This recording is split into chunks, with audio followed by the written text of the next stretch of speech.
Hello. So I was going to make a video specifically, or rather, I should say more broadly, about atheism and secularism and the right to criticize or mock religion and all the issues around that. But that is quite broad. So I'm going to narrow it down a little bit and just focus on one story and then maybe encompass some of the wider issues. And I've been looking at this article.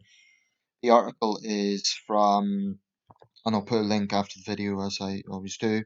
It's from newslaundry.com, and it's an opinion piece by Kumwar Kuldoon Shahid, and it's about this backlash against a prominent Indian atheist over him mocking a Hindu goddess in sexualized terms.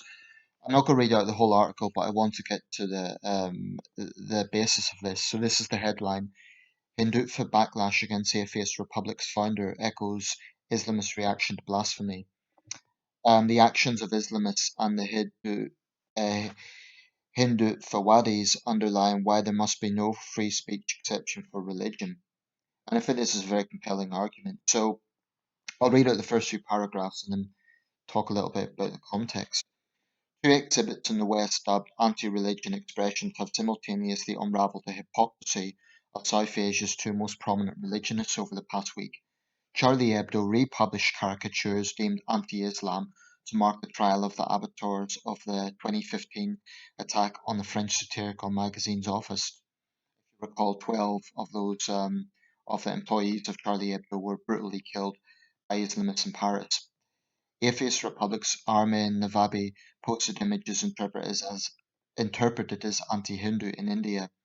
Navabi is the founder of Atheist Republic, an online community of godless heathens that's self-described, and author of Why There Is No God. He regularly critiques religion, especially Islam, the faith he was born in. In Pakistan, thousands of Islamists rallied to condemn Charlie Hebdo in defiance of the coronavirus protocol against gatherings, mirroring the violent protests against the cartoons in 2015. In India, a police complaint was filed against Navabi, and he received a barrage of death threats on social media.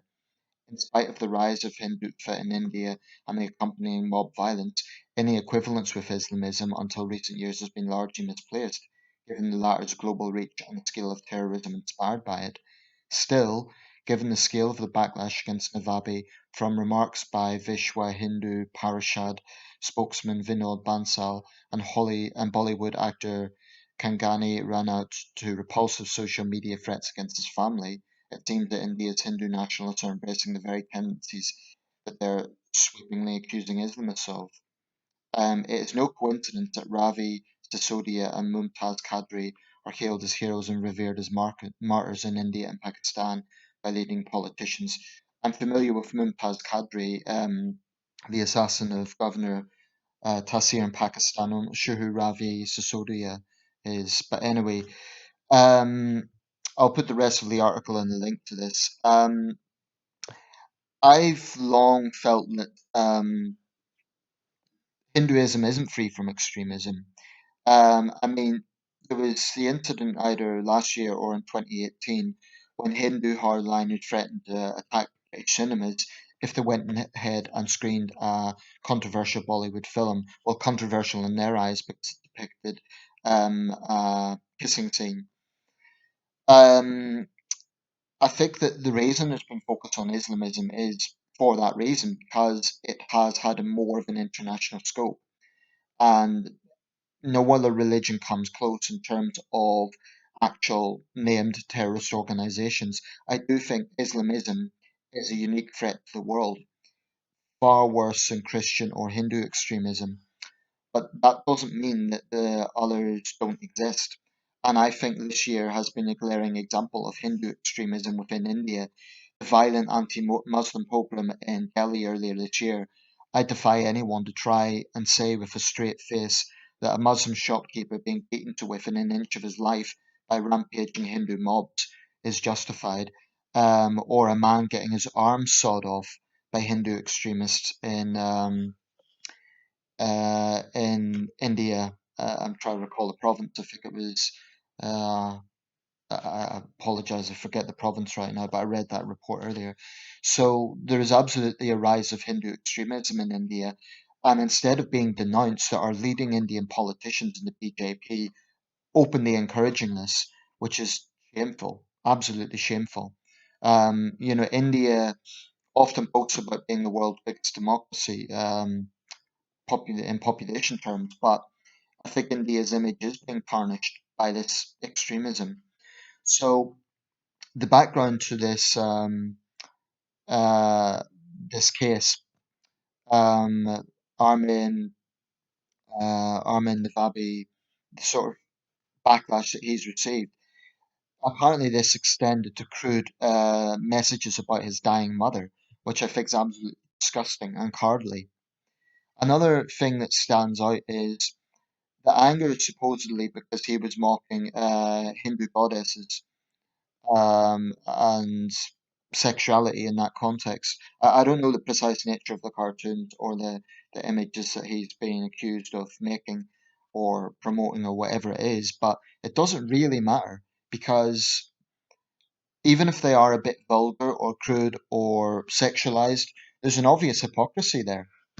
Hinduism places a great deal on sexuality. You look at it in its many deities. Sexuality is an absolutely central theme of Hinduism, and I'm not saying that's a bad thing, but it does seem hypocritical, therefore, when you have Hindu temples showing naked goddesses and all sorts of literally sexual acts.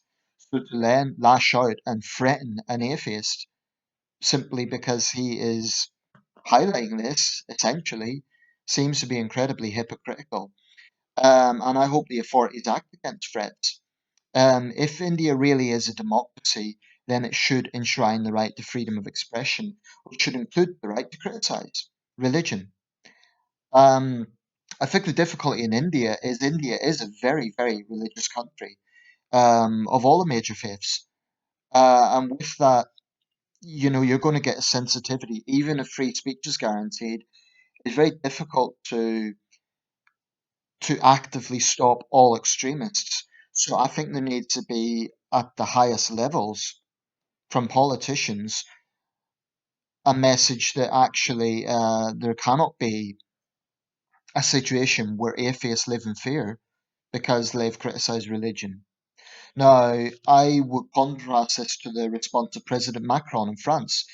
A lot of people have been praising President Macron because he has voiced strong support for the right to criticize religion, saying that is the French way. Now, France and India are two different countries. Obviously, what applies in one country isn't going to be exactly the same in another country. However, democracy must allow freedom of expression. Otherwise, India is on track to becoming a Hindu theocracy.